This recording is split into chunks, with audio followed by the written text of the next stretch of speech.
Merci Monsieur le Président, Monsieur le Premier ministre, Mesdames et Messieurs les ministres, chers collègues.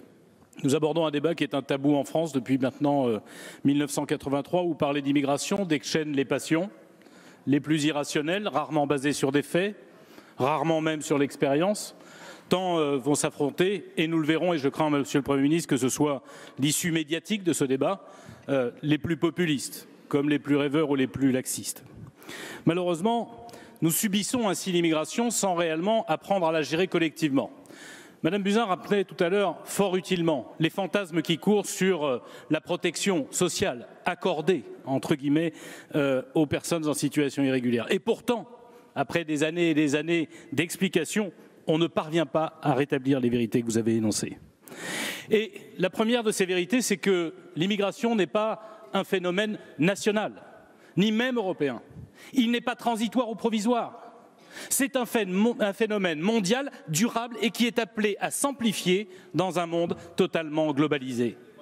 Et si nous devons avoir un enjeu commun, c'est d'apprendre à le gérer, puisque ce n'est pas une crise que nous avons à gérer, ce n'est même pas un problème, c'est en réalité un état de fait qui, pour la première fois, je crois, Monsieur le Premier ministre, rassemble sur un débat sur l'immigration autant de membres de gouvernement dans des secteurs si différents, parce que la nécessité est d'avoir une stratégie globale qui soit débattue publiquement et qui soit même choisie publiquement. Je souhaiterais d'ailleurs, Monsieur le Premier ministre, que ce débat puisse avoir lieu tous les ans, afin que l'on n'ait pas l'impression qu'il y ait des choses à cacher, mais au contraire une volonté à forger en commun.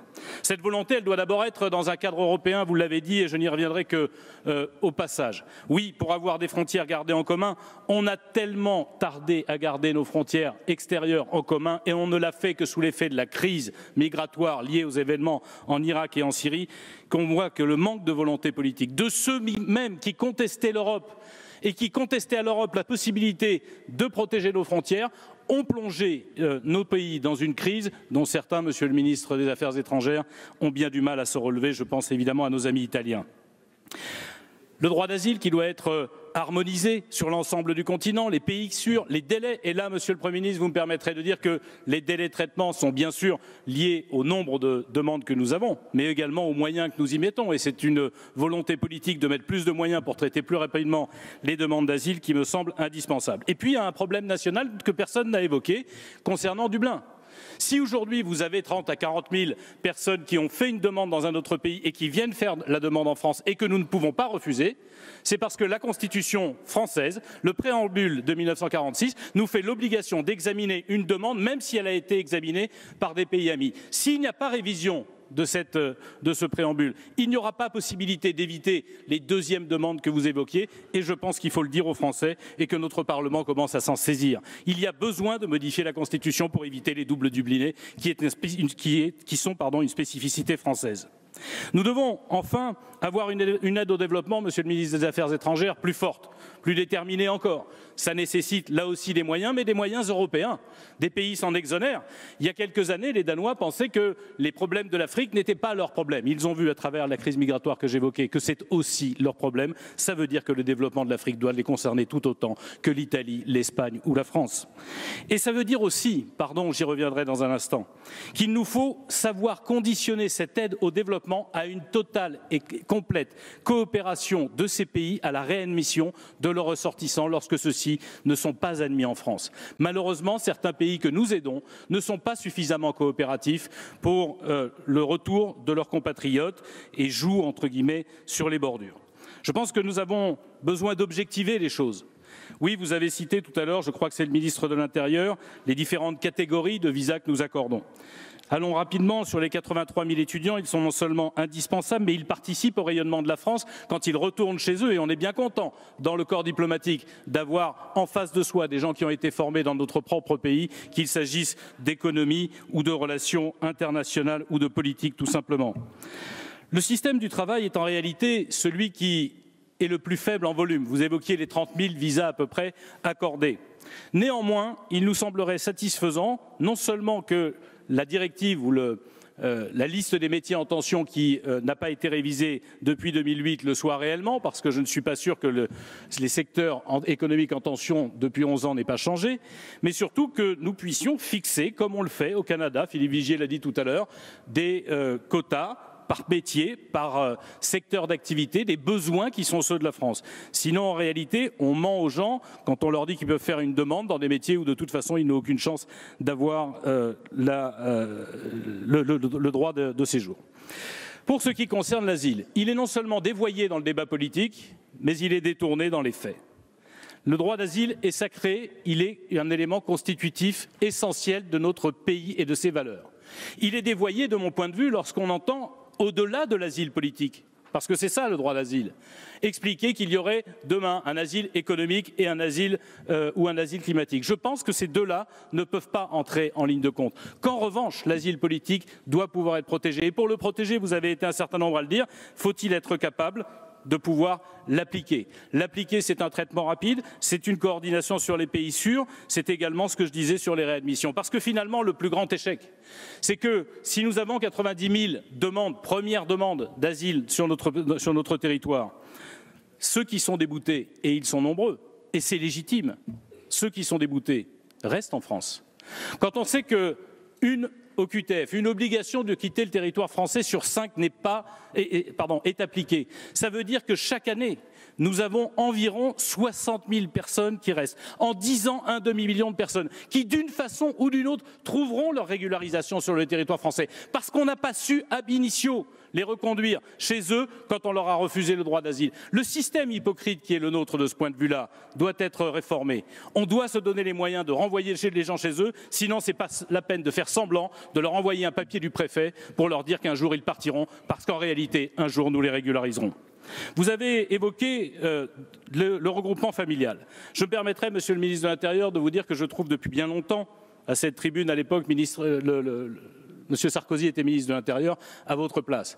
Je trouve depuis bien longtemps incohérentes les règles qui régissent le regroupement familial. Vous avez dit qu'il ne pose pas de problème, moi je pense qu'il pose un problème. Un principe devrait être posé. Quand vous faites venir quelqu'un de votre famille qui est actuellement à l'étranger alors que vous résidez en France, ça veut dire que vous devez avoir les moyens de l'assumer pleinement, totalement, sans demande sociale supplémentaire.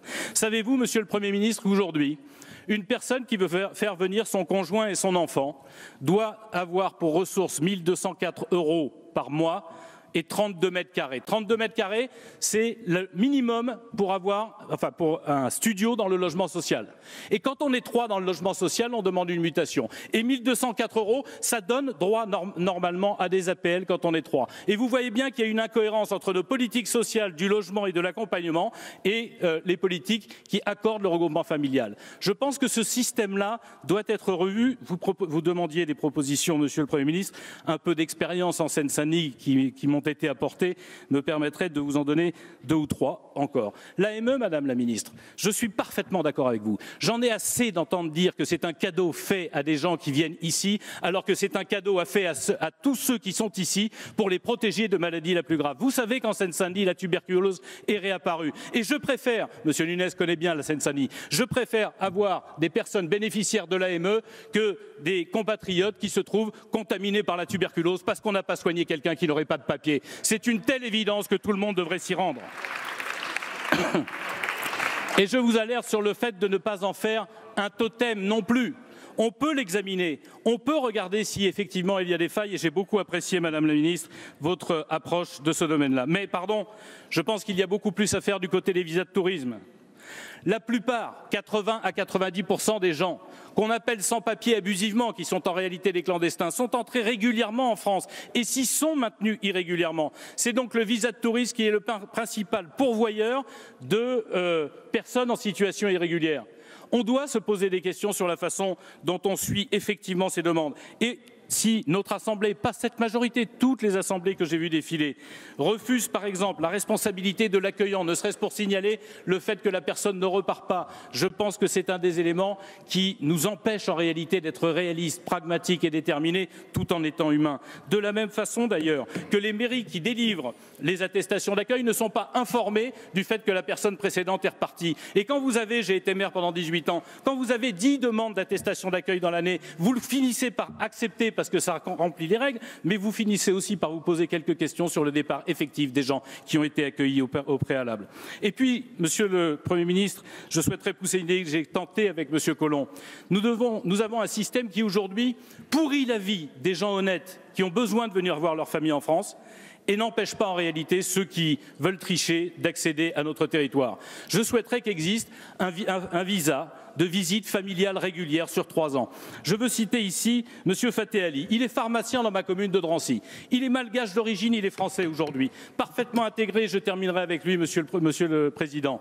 Parfaitement intégré. Ses parents vivent loin d'Antananarivo. 1000 kilomètres. 1000 kilomètres à faire dans un pays qui n'a pas le TGV et où évidemment ils ne prennent pas l'avion. 1000 kilomètres, 3 jours de voyage pour aller demander un visa pour venir voir leurs petits-enfants. 1000 kilomètres de retour. Puis quand on leur délivre le visa, 1000 kilomètres. 4000 kilomètres pour en réalité obtenir un visa, ça fait 3 fois qu'ils viennent en France, 3 fois qu'ils sont repartis. Pourquoi oblige-t-on ces gens-là à refaire en permanence des demandes de visa de tourisme alors qu'on pourrait leur donner la possibilité, comme on le fait pour les hommes d'affaires, d'aller et venir pendant une durée déterminée et avoir une vie familiale normale. Enfin, Monsieur le Premier ministre, je veux simplement vous dire qu'on doit mettre l'accent sur l'intégration avec une obligation de scolarisation des parents qui sont les primo-arrivants. On scolarise leurs enfants, mais on oublie d'apprendre le français aux parents. De proposer la naturalisation lorsque la carte de séjour vient à renouvellement. Une carte de 10 ans sera éternellement renouvelée. Alors autant proposer à ces gens-là d'être français. Vous le voyez, Monsieur le Président, je pense qu'une nouvelle loi sera nécessaire avec de nouveaux outils juridiques, mais que les débats ne font que commencer. Bien, mes chers collègues, aussi passionnants que soient les propos des uns et des autres, si chaque orateur carotte 1 minute et demie, le débat va s'allonger.